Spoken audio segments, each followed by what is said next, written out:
He pulled an alien slave from the burning cargo bay, and 12 years later, an Empress asked for him. The docking ring at Drey's Reach smelled like engine grease and burnt sugar and a faint chemical wrong that worked its way into the back of the throat. Wes Mercer had learned not to think about it. He had learned not to think about a great many things.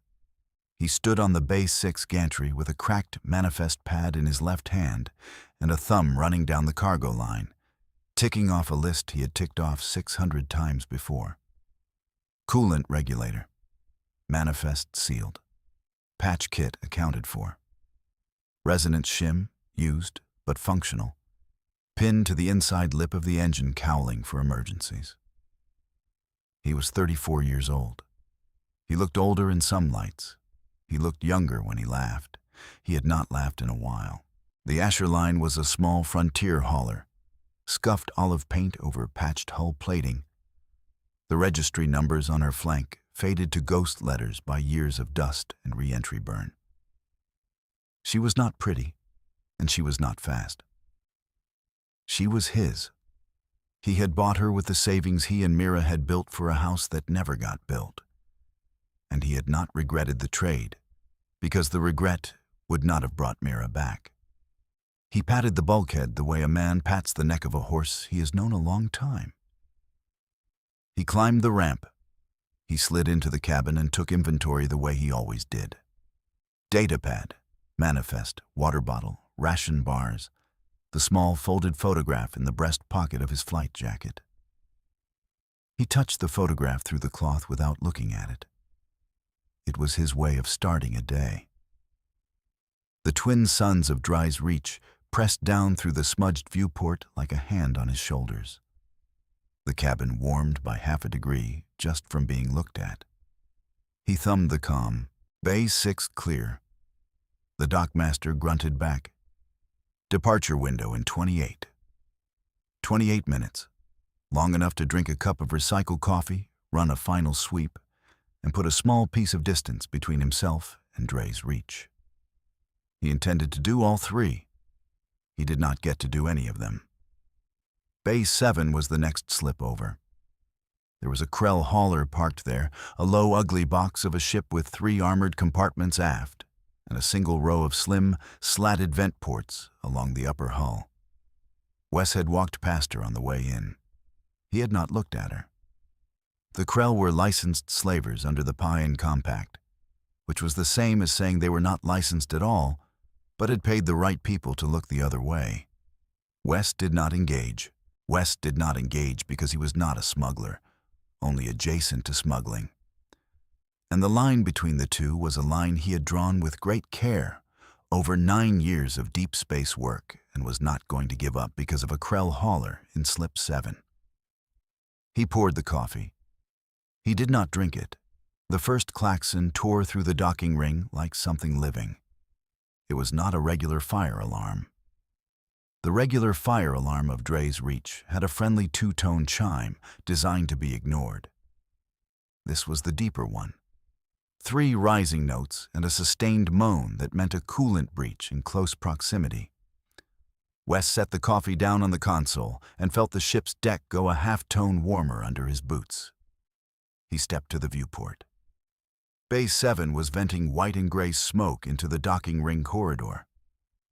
The Krell hauler's aft compartment had popped a seam along the spine, and there was orange light shivering inside the fissure. A coolant rupture in a Krell hauler meant the field coil had let go. A field coil that had let go meant the fusion patch kit was already cooking off. Wes had seen one of those go up on Tarnek 6 years ago. He had not slept properly for a month afterward. He was already moving before the second klaxon hit. He keyed the lock on the Asher line behind him and grabbed the multi-tool off the bulkhead clip and went out at a fast walk because running was the kind of thing that drew dock authorities, and dock authorities were the last thing this situation needed. The corridor was already filling with people. He saw 2 Krell crewmen come pelting out of Bay 7, their long, thin faces pulled into snarls of fear, the leader still trying to shoulder a weapon satchel as he ran. Behind them, the slim, slatted vent ports along the hauler's upper hull were beginning to glow orange. Behind those vent ports, locked in the armored compartments aft, were people. Wes already knew there were people, ready. He had known there were people the second he had seen the hauler. Krell's ships did not haul anything but living cargo. The crewmen were not coming back. They were fleeing toward the airlock with the easy grace of men who had done this before. Wes saw a station marshal come hurrying around the curve, take one look at the venting hauler, and stop where he stood. The marshal's hand went to the comm at his shoulder. He did not move forward. Of course he did not. Drey's reach was on no one's border and under no one's law. There was no organization on this rock that took financial responsibility for forcibly opening a Krell cargo hold mid-burn. Wes did not blame the marshal. He simply understood. Some old surviving part of him, the part that had never closed up after Mira died, told him exactly what he was about to do, and told him calmly. He went the other way down the corridor, past the marshal, toward the Bay 7 airlock. He did not think about it. He had learned long ago that thinking was what killed people in moments like this.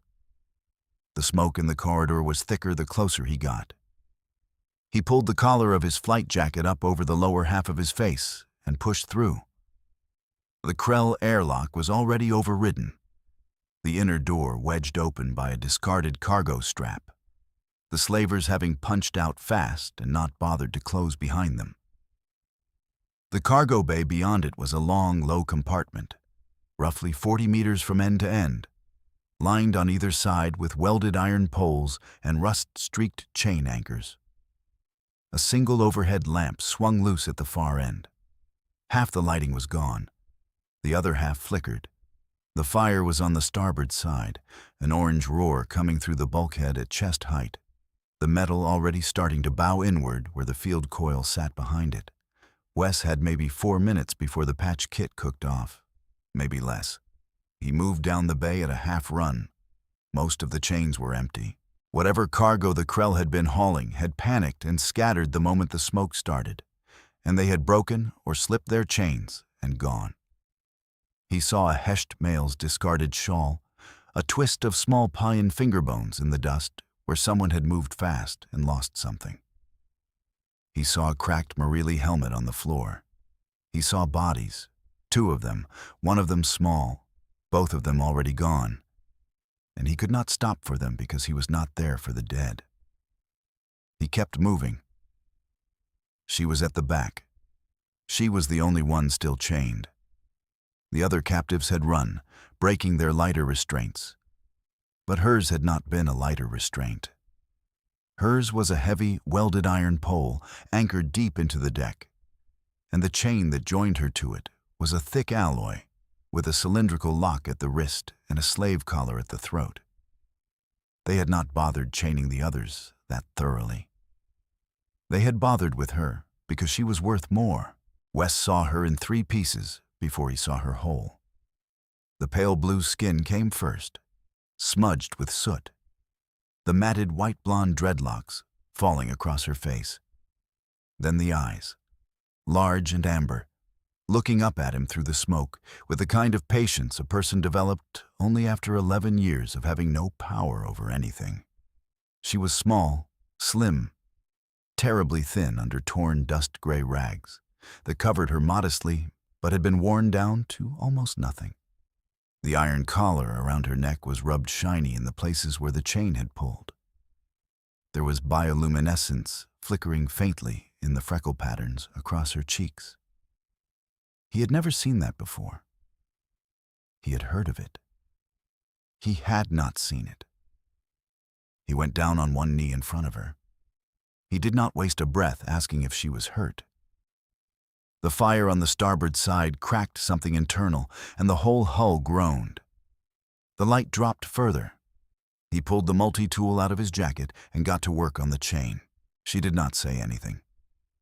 She watched his hands. The wrist lock was easier than he had feared, an old Krell standard, 3 pins and a pressure plate. He had it open in 14 seconds. The collar was harder. The collar was newer. The collar was custom. He did not have time. He cut the chain instead, a hand's width from the collar, the tool whining at the limit of its rated capacity, sparks coming off it. He felt one of those sparks hit the back of his hand and burn. He kept cutting. He could feel the heat from the starboard bulkhead pressing against the side of his face like an open oven.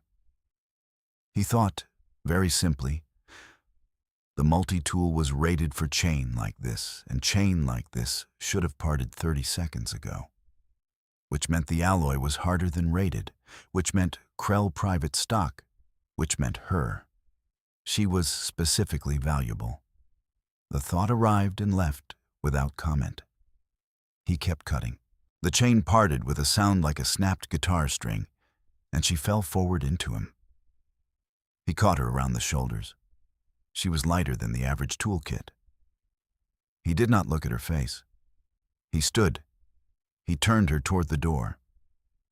He told her, the only thing he had said to her so far, walk if you can, run if you can run.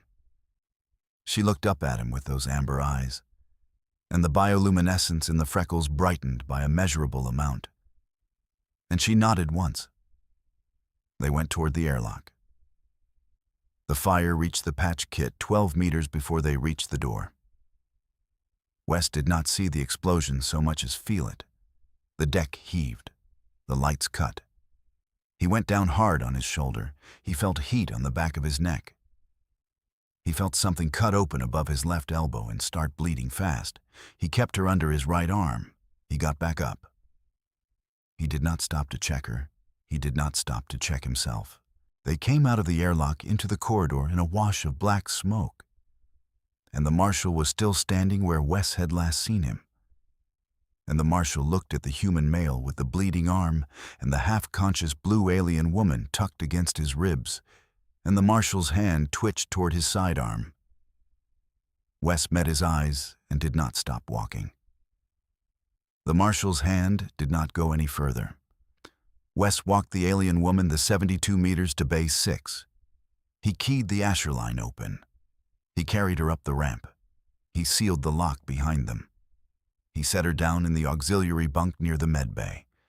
He turned to the cockpit and ran the pre-flight in 81 seconds, which was a personal record by a margin of 2 minutes. He pulled out of slip 6 without paying his docking fee, because the docking fee was an expense he could swallow, and the Bay 7 Krell crew coming back to find their cargo missing was not. The Asher line punched out into the dust haze of Drey's reach orbit, and Wes set a course for nowhere in particular and engaged the slip drive. The recycler hummed. The port stabilizer wheezed once and held. The ship was beneath him. He let himself put both hands on the console and breathe out. He had made his choice. He did not know yet what the choice was going to cost him. He had not yet allowed himself to look at her face. He went back to her. He cleaned her wounds. There were a great many of them. There were old burns along the inside of one wrist, the kind a person got from being handcuffed too tight to too hot a pipe for too long. There were thin, healed cuts in even patterns along the meat of her upper arms, calibration cuts he recognized, a Krell habit, where they tested the elasticity of a slave's skin before assigning her to engine work. There was a bruise the color of old coffee across the left side of her ribs, recent. He cleaned them all. He used the medkit's Vasari-compatible salve because, mercifully, he had a tube of it from a job 2 years ago and had not thrown it out. He worked slowly. He kept his eyes on the wounds and not on her face, and not on the iron collar at her throat, because looking at those felt like an intrusion. The collar he could not get off. The collar would need a Krell key or a torch, and he had neither. And she winced when he tried to fit the multi-tool into the seam, and so he stopped trying. He dressed his own arm last, after hers, with the leftover gauze. She did not say anything for the first day. She slept 14 hours and woke and slept again. She watched him from the bunk, through half-closed eyes when he moved through the cabin. He did not crowd her. He left ration bars and a cup of water near the bunk and went forward to fly. He kept the cabin warm. He kept the lights low. He played no music. He spoke to himself only when he needed to, and quietly. He set a course for a system 3 jumps out where he had a small contact, a Brennari shipfitter named Hos, who could get the collar off without asking questions.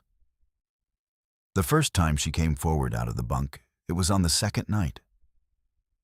He had not heard her come. He had been at the console doing the small work of resetting a regulator coil. He had become aware of her by the way the cabin's quiet had become a different kind of quiet. He turned slow and saw her standing in the hatch frame, one bare blue foot crossed in front of the other, the iron collar still around her throat. Looking at him without any expression, he could read. He had a moment when he wondered if she was going to attack him, or thank him, or simply stand there, until he understood whatever it was she was trying to make him understand. None of those happened.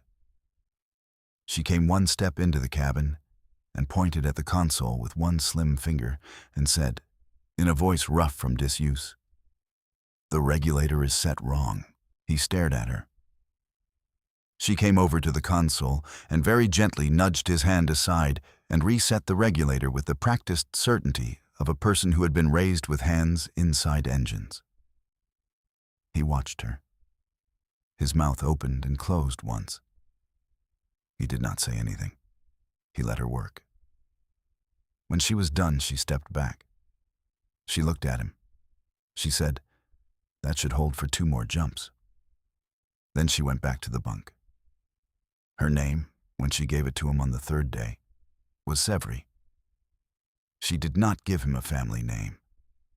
She gave him the species, Vosari, almost as an afterthought. He nodded as if he had expected both. He had not known the word Vosari.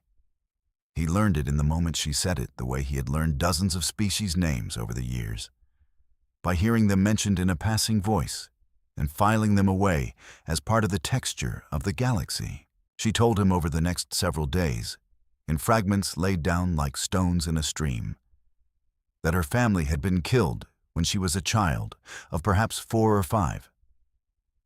Vosari counted years differently, and she was not entirely sure how to translate. She said her father's brother had survived, and her father's brother had sold her, and her father's brother had then taken what remained of her father's holdings as recompense for the trouble. She said she had been a slave 11 years. She said she had been good at fixing things. She said the Krell had kept her because she could repair their drives twice as well as their actual mechanic. She said all of this without crying. He did not press her. He thought of Mira and thought, this is what people sound like when they have done their crying inside themselves a long time ago. He cooked her dinner that night on the small galley plate. He used the last of his good ration packets, the Drey blend ones, because he had been saving them, and he could not think of a better reason to stop saving them. She ate slowly. She ate everything. She ate the way a person ate who had spent 11 years learning that food might be taken away halfway through. He gave her his bunk. He slept in the cockpit chair. She did not tell him to stop doing that, and he did not stop. On the 4th day, she came forward to the cockpit and sat in the second seat without asking. He did not comment. She asked him what every gauge on the console did, in a methodical row, left to right, top to bottom. He answered every question. She asked good questions. She asked the questions of a person who had grown up with engineering done in her presence as a small child, and then had it ripped away, and was now finding out which pieces of it had stayed. He showed her the resonance shim in the engine cowling. He showed her the recycler. He showed her the COM patch and the ident chip slot. She listened to all of it. She did not say much in return. When he was done, she said, "The regulator is set wrong." He had already known that by then. He laughed for the first time. She did not laugh, but her freckles brightened. He told her, that night, about Mira. He told her in fewer words than he had ever told anyone. He told her that Mira had been an engineer too, and had died of a respiratory infection on a mining station 2 systems over from where he had been working a contract, and that he had not made it back in time. He told her that he had bought the Asher line with money that was supposed to be theirs. He told her that the photograph in his jacket was Mira on the day they were married, in a borrowed dress, in front of a hangar door. Severi listened. She did not say anything for a long time. Then she said, "Your wife would have liked the regulator set right." He laughed again. He kept laughing for nearly a minute, quietly, and when he stopped, he found that he had not cried in 3 years and was not crying now, but that something had loosened in his chest that had not loosened in a long time. Haas, on Halen 9, took the collar off her on the morning of their 5th day together. Haas's shop was a converted hangar in the lower industrial ring of Halen 9 Station, lit by mismatched work lamps and smelling of the same engine grease and burnt sugar Wes had smelled at Drey's Reach, plus the additional sour sweet of Brennari electrolyte coolant. Haas was a long, thin Brennari with 8 knuckled fingers per hand and a gray carapace patched in 3 places where bar fights or shipping accidents had cracked it. He greeted Wes by lifting one hand a 1/4 inch, which was the Brennari version of a hug. He did not greet Severi at all. He did not look at her. Wes had warned him over comm in advance, and Haas had said only one word back, which was, "Fine." Haas put her in the chair at the back of the shop, away from the windows, and turned the cutting torch on. Wes paid in salt credits, 400 more than they had agreed, because Haas had recognized the collar as a custom Krell job and did not want any part of the politics involved. Wes paid without arguing. Haas did not look at her. He kept his eyes on the cutting torch and on his own hands. When the collar fell off, Severi made a sound Wes did not have a word for. It was not a cry. It was the sound of something held tight for a very long time, letting go all at once. The collar hit the deck plating with a flat ring. Haas handed it to Wes wordlessly. Wes folded it once, the way he had once folded a wedding ring into a handkerchief when a service was over, and put it in his coat. Severi stood there a moment with one hand at her throat where the collar had been, the other hand braced against the bench. And then she lifted her chin and looked at Wes, and the bioluminescence in her freckles brightened by a measurable amount. She did not say thank you. She walked past him to the ship. Haas waited until she was out of earshot. Haas said very quietly, in the Brennari voice that did not carry well past arm's length, "You know what you have." Wes said, "I have a passenger." Haas said, "You have a problem." Wes said, "I'll take care of it." Haas said, "Do not bring her back through here." Wes said, "I won't." They shook hands the human way, because that was the way Wes preferred. Wes left. They left Holland 9 the same hour. Wes did not stop to refuel. He did not stop to eat. He had begun to feel the back of his neck crawl. It was a thing he had felt before. It was the feeling that meant something was about to come around a corner and put its hand on his shoulder. He pushed the slip drive harder than the manual recommended. He cycled through 3 different ident codes during the first jump, switching the transponder twice in the same hour, which was not a thing freight haulers were supposed to be able to do, but the Asher line could because Wes had paid for the modification 3 years ago for reasons he had not, at the time, fully articulated to himself. He had paid for it because some quiet part of him had known he might one day need to disappear. That part had been right. Severi sat in the second seat through the first jump and watched him work the codes without comment. He explained nothing. She asked nothing.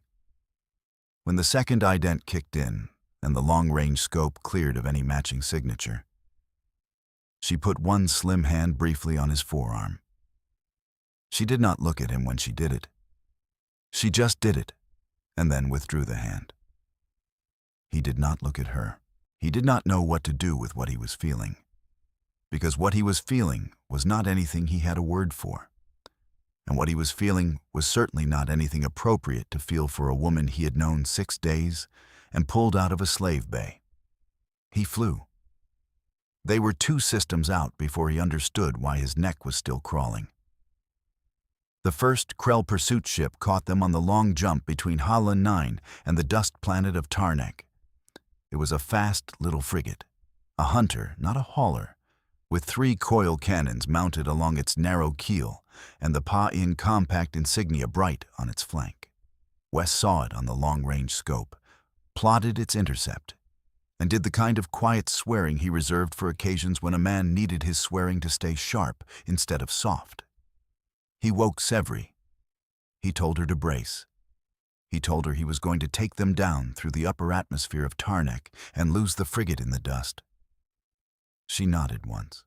She said, "Can I help?" He looked at her.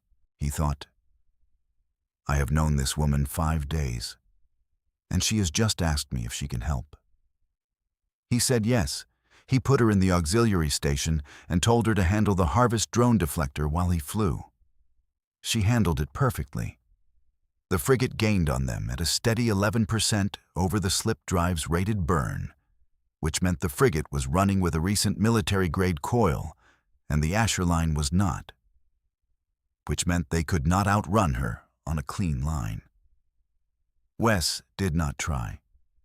He kept the slip drive at 103%, hot but stable, and he angled the Asher line down toward Tarnek's well at an approach angle that made the frigate's pilot hesitate for 9 critical seconds.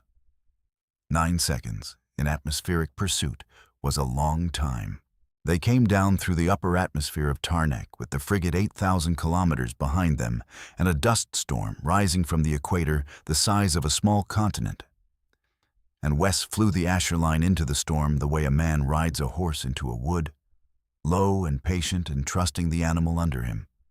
The dust came up around them in great red curtains, and the long-range scope went to static, and the cabin filled with a soft tick-tick-tick of dust grains striking the hull. Wes throttled down. He cut the running lights.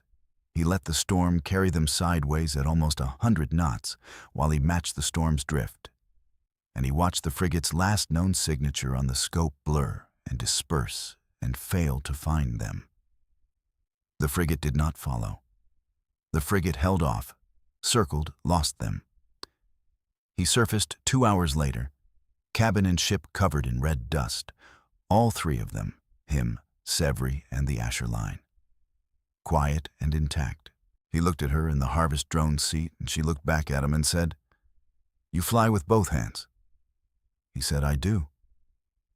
She said, "My father flew with 1 hand and a half." He smiled for the first time in days. She did not smile back, but her freckles brightened. He said, "What happened to the other half?" She said, "A Krell took it." She did not elaborate. He did not ask. The Vasari refugee on Tarnek was a low stone monastery cut into the side of a wind-carved canyon at the edge of the burned plains. He had heard of it the way one heard of these places, by listening at cantinas and not asking too many questions. The Vasari were a scattered people after the fall. What little Wes understood of the politics. There were enclaves on a dozen planets. The Tarnek monastery was one of the more careful ones. They took refugees. They asked little.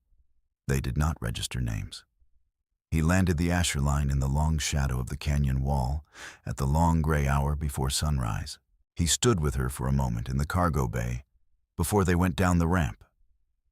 He had cleaned her up as best he could the night before with what little he had. A Brennery travel robe in pale gray, soft cloth, modest and warm. A pair of boots 2 sizes too large for her that he had stuffed with rags. She looked, in the soft hold lighting, like a woman in her early 20s who had been given clean clothes for the first time in a long time. She held herself differently. He noticed it without commenting. He walked her to the door. He had thought, on the long flight in, that he would make some small speech about how he was glad he had stopped, glad it had been him. He did not.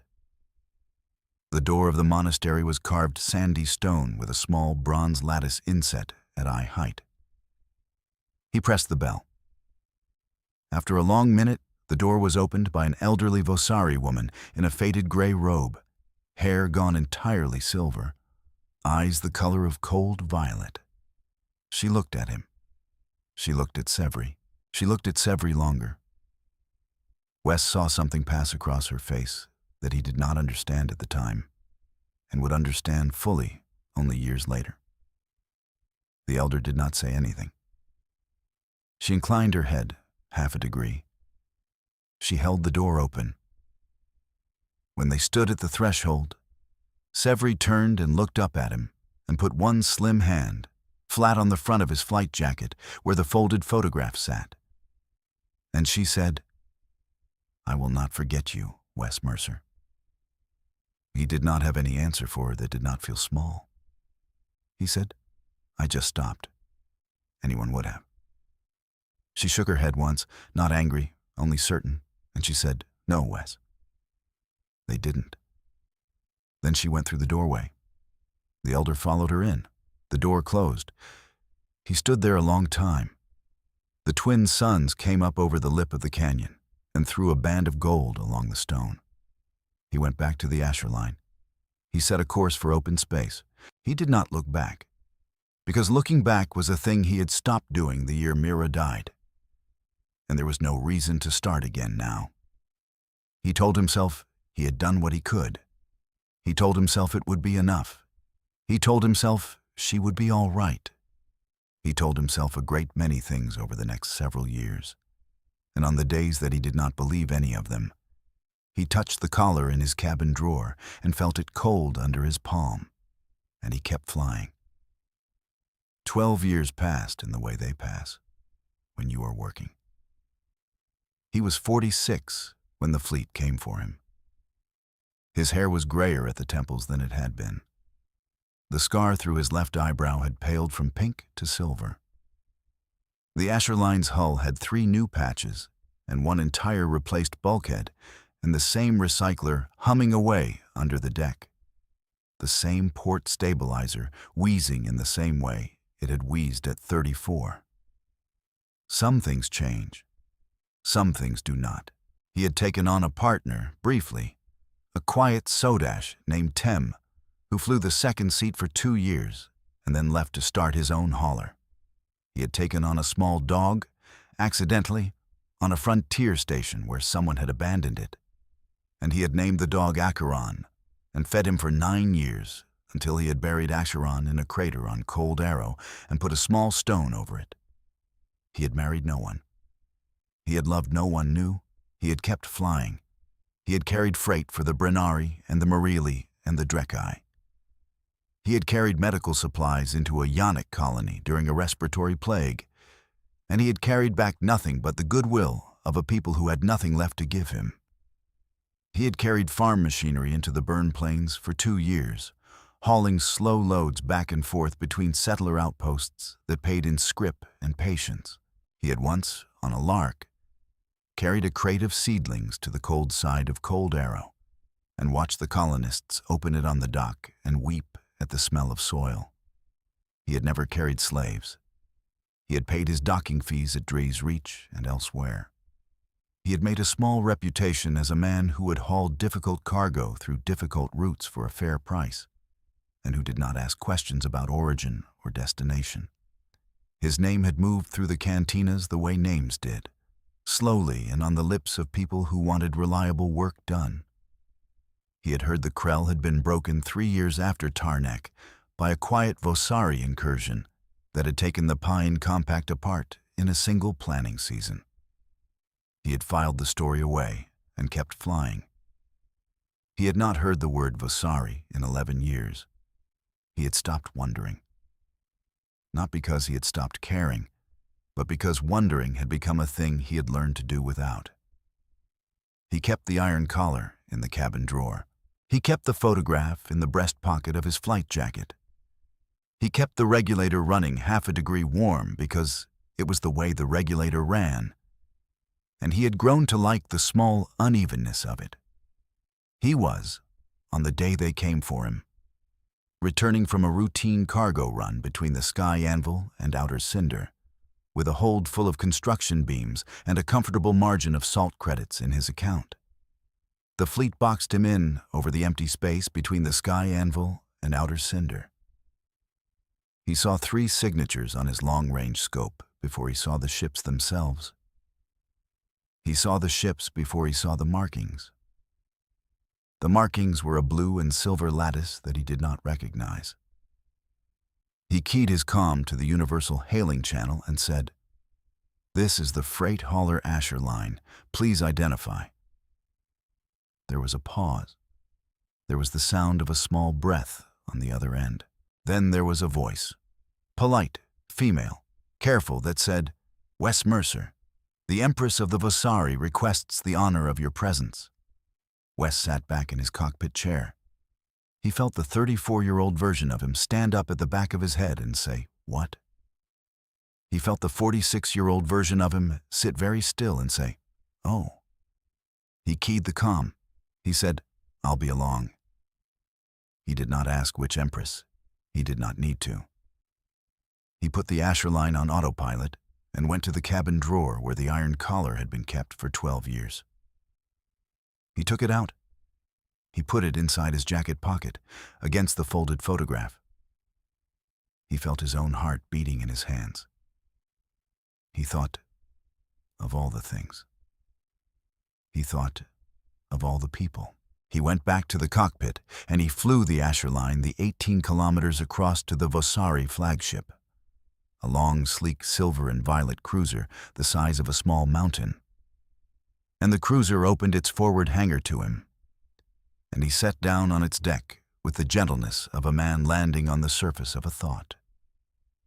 He came down the Asher line's ramp in his usual flight jacket and his usual boots and his folded photograph and the collar in his pocket and a steady pulse in his throat.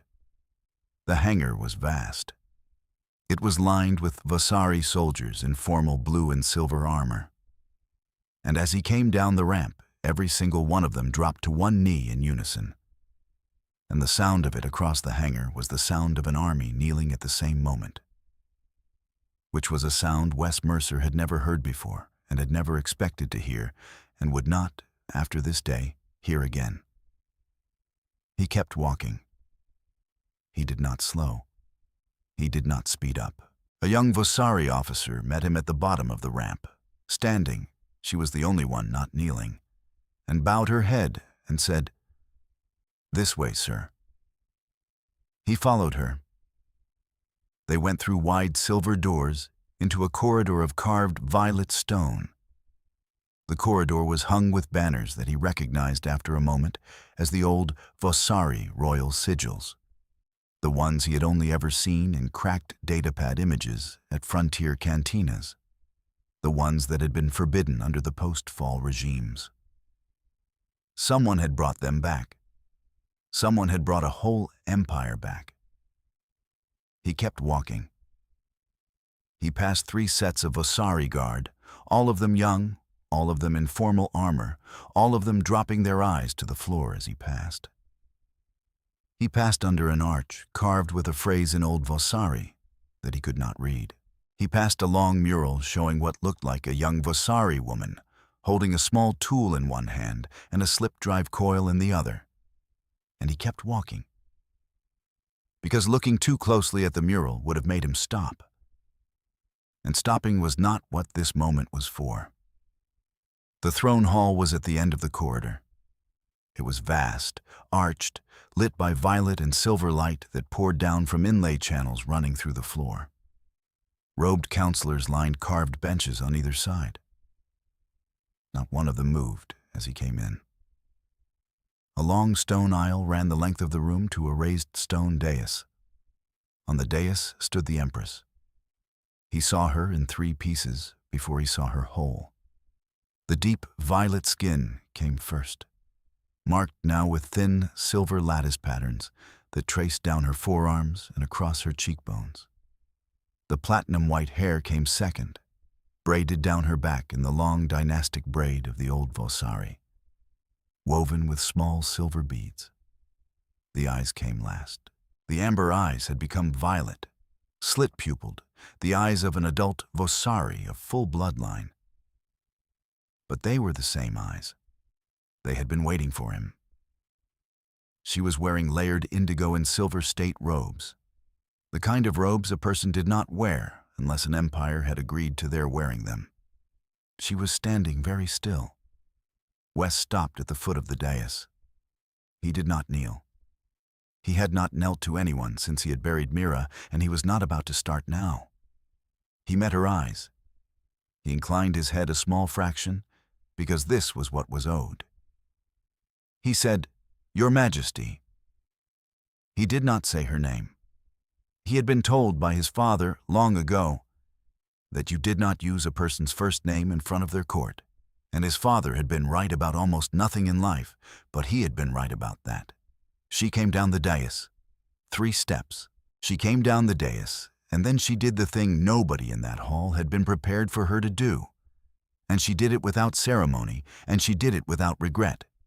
She went to one knee in front of him. The whole council made a small, intaken sound, something between a gasp and a cough that they were too disciplined to fully release.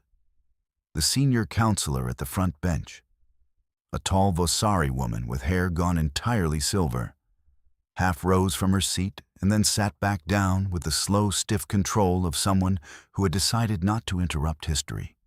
Wes Mercer stood there with the iron collar in his pocket and the folded photograph against his chest, and looked down at the kneeling Empress of the Vosari and felt his 34-year-old self do the only thing his 34-year-old self could do, which was keep breathing. She lifted her chin. Her eyes had not stopped being amber underneath the violet. She said, in the same rough voice he had first heard on the 3rd day aboard the Asher line, "The regulator on your hauler is still set wrong." He laughed. He did not mean to laugh. He laughed, and he felt something in his chest, something old and clenched. Finally let go. He said, "I never could get the trick of it." She said, "I will fit you a new one." He said, "Sevri, you don't have to." She said, "It is not have to. It is want." She rose. She did not take her eyes off his face as she rose. He was aware, with the part of him that always tracked these things, that the entire hall behind her was watching how she moved and what she did with her hands. She did not seem to be aware of it. She took his hand. The whole council watching, the whole hall in stunned silence. She took his hand and led him to a small alcove at the side of the throne hall where 2 carved stone seats faced each other across a low table. She sat. She gestured. He sat. A young Vosari attendant placed 2 cups of something warm and faintly luminous on the table between them, bowed, and withdrew. They talked. She told him, in pieces over the next 2 hours, what had happened. The monastery on Tarnek had taken her in. They had hidden her for 2 years. The elder who had opened the door for her, the woman with the cold violet eyes, had been a former member of the dispersed royal council, who had survived the fall by giving up her name and burning her own house keys and walking 3,000 kilometers across 2 continents to a refuge nobody knew existed. The elder had recognized the lattice patterns on Sevri's forearms, the patterns of the central royal house, the patterns Wes had not understood when he had first seen them flickering as freckles, the patterns that brightened only on members of the unbroken bloodline. The elder had recognized her bloodline within 30 seconds of opening the door. The elder had not said so for 2 years. She had wanted to be sure. She had wanted Sevri to be safe. She had wanted to know which woman exactly the world was going to be asked to carry. By the 2nd year, she had been sure. The elder had brought others. 4 other surviving members of the old royal council, scattered across 3 star systems, had come quietly to Tarnek over the next 18 months. They had taken Sevri's measure the way one took the measure of a young horse one was thinking of asking to carry a great deal of weight. They had decided, all 5 of them, that she was the right horse. By the time she was 26, she was the only living unbroken claim to the Vosari throne, and a quiet network of survivors had begun gathering around her. By 30, she had made common cause with the resurgent fleet hidden in the asteroid belts of Vosari Prime, a fleet built secretly over 15 years out of salvaged old Empire cruisers and patient hands. By 33, she had walked into the throne hall of her uncle, the man who had sold her. And she had not killed him with her own hand because she had not needed to. The Vosari Council had taken him apart for her. She had spent the last 8 years building the new Vosari Empire from the ground up, quieter than the old one, more just than the old one, less interested in conquest and more interested in keeping its scattered people alive. The fall had been a thing of war. The rising had been a thing of patience. She had legalized the return of refugees. She had emptied the slave registries within a year of taking the throne. She had broken the Payan Compact in a single planning season, 3 years after Tarnek, in an action that had taken the Krell apart faster than anyone had expected and had been carried out, on her direct order, with the smallest acceptable amount of bloodshed. She had been looking for him for 10 of those 12 years. She had not found him because he had paid his docking fees and changed his ship's transponder twice, and mostly because he had not wanted to be found. Word had reached her, 4 months ago, from a Brenari shipfitter named Haas, who had finally retired and was, in his retirement, telling stories about the day he had taken a Krell custom collar off a small, blue-skinned woman in a small back shop on Holland 9 Station. And the quiet, human freight pilot who had paid him in salt credits and asked no questions and brought no trouble back through. She had moved the day she heard the story. She had come herself. She had not sent an envoy. She would not have trusted an envoy with this. He listened to all of it. He did not interrupt. When she was done, he reached into his jacket and took out the iron collar and laid it on the low table between them. She looked at it. She looked at him. Her freckles brightened. He said, "I kept it because I needed to remember." She said, "I do not need it back." He said, "No, I do not give it back. I just want you to know I kept it." She nodded. She put one slim violet hand on top of the collar, briefly, and then withdrew it. The collar stayed on the table. She offered him things. She offered him a title, Friend of the Throne, an old Vosari rank with land and salary attached, and he refused. She offered him a fleet, 3 cruisers under his command, a chair on the council if he wanted it. He refused.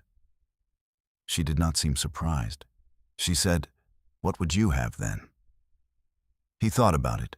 He said, "My coolant regulator is still set wrong." She laughed for the first time in many years. He saw it happen. He saw the laugh come up out of her like a small bird that had been kept in a small box. And he saw it surprise her, and he saw her enjoy it. She said, "I will give you a fleet's worth of coolant regulators." He said, "Just one will do." She said, "No, a fleet's worth. You will accept this." He shook his head. He said, "Then a fleet's worth of 1, because we will only ever fit 1. She accepted that. She had her people fit a brand new Vosari Royal coolant regulator into the Asher line that afternoon, while he and Sevri sat in the cargo bay with 2 cups of something warm that her people had brought. And she watched her own engineers work the way she had once watched him work 12 years before. And he watched her watching them. Neither of them spoke much. They did not need to. The Vosari engineers, when they finished, presented him with a small edent chip etched in the old royal sigil. They told him quietly that it would clear his ship through any Vosari space, any Vosari port, any Vosari blockade. He thanked them. He pocketed it. He thought, I will not use it. And even as he thought it, he knew that this was the wrong way to think about a gift. And so he revised his thinking, and he thought instead, I will keep it. She walked him back to the Asher line in the hangar at the long gray hour before her ship's planetary night cycle. The kneeling soldiers had been dismissed. The hangar was nearly empty. He stood at the foot of the ramp. She stood opposite him. He said, You did all of this. She said, I did some of it. The rest of it did itself. He said, You did all of it. She did not argue. She reached into her own robes and took out a small gem, a piece of bioluminescent gemstone, pale blue with a faint silver lattice running through it, the size of a pebble. She put it into his hand. She closed his hand around it. She said, If you ever need anything, anywhere in the galaxy, you hold this in your palm and a Vasari ship will come. He said, I won't use it. She said, I know. She said, that is why I am giving it to you. He said, Sevri. She said, yes. He said, take care. She said, you also. He went up the ramp. The Asher line closed around him. And he sat in his cockpit chair for a moment with the gem in his palm and the new coolant regulator humming smoother than the old one ever had. And he watched through the viewport as she walked back across the hangar the way she had walked toward him 12 years ago. Smaller, lighter, but the same gait. He thumbed the comm. He cleared the hangar. The Asher line lifted out of the Vasari flagship and came around to face open space. The cruiser pulled away to his stern, its great violet engines lighting like a slow sunrise. He set a course. No particular destination. Forward. He did not, in the end, use the gem. He kept it in a small compartment near the photograph and the iron collar and the new ident chip, 4 objects from one life, all of which were his own. He flew freight for another 6 years. He flew good loads and middling loads, and one truly thankless load of pawn religious statuary that took 11 days to deliver and paid in nothing but bowed heads. He flew across most of the rim systems and a fair portion of the inner ones. He never carried slaves.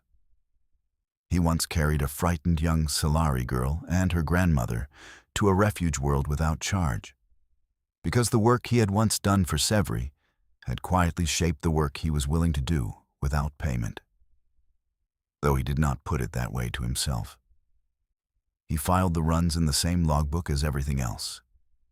He stopped flying when the regulator in the Asher line finally needed a Vasari engineer to look at it. And the Vasari engineer, summoned by his ident chip without his asking, looked at the regulator and said, "This can run another 20 years if you want." And Wes had said, "No, that's all right." He bought a small place on a quiet world called Breza, a strip of land near a slow river. And he kept a garden. And he kept the Asher line parked at the edge of the field with her registry numbers paint-touched up because old habits. He raised one small dog from a litter that had wandered onto his property, and he named her Asher after the ship. And she lived with him 11 years and slept on his porch in the warm afternoons. He did not become famous. The Vasari Empire never made him a public figure. Sevri came once, 4 years after the throne hall, with a small private retinue, and they had a meal under a tree by the river. And she left, and she did not come again. She did not need to. There were letters sometimes, slim message tablets carried by Vasari couriers in her hand. He kept them in a wooden box on the shelf above the cabinet by the door. He answered the letters as a man answered the letters of a friend he had known a long time, briefly and warmly and without weight.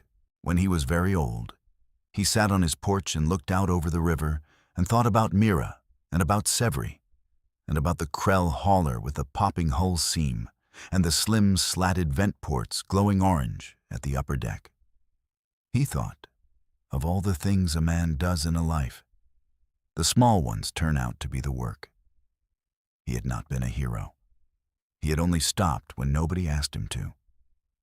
The galaxy had remembered him longer than he had remembered himself. He thought of the cargo bay, and the heat on his face, and the chain parting like a snapped guitar string. He thought of the third day on the Asher line, when she had told him her name. He thought of the dust storm on Tarnek and her quiet hands on the deflector. He thought of the threshold of the monastery and the way she had put her hand flat on his jacket. He thought of the sound of an army kneeling. He thought of the laugh that had come up out of her like a small bird kept in a small box. He thought of all of it, thought of all. He thought sometimes a hand offered was the whole answer. Sometimes a chain cut from a pole and a ship pointed at open space was the whole answer. The chain was gone. The sign was gone. The collar was on a shelf in the cabinet by the door. The gem was in the drawer. The photograph was on the bedside table now, because he had grown into a man who could look at it without flinching. What remained was the long, quiet road forward, and the river, and the hum of an engine at rest, and the patience of a small blue gem that he would never need to use. He had been enough. That had been enough.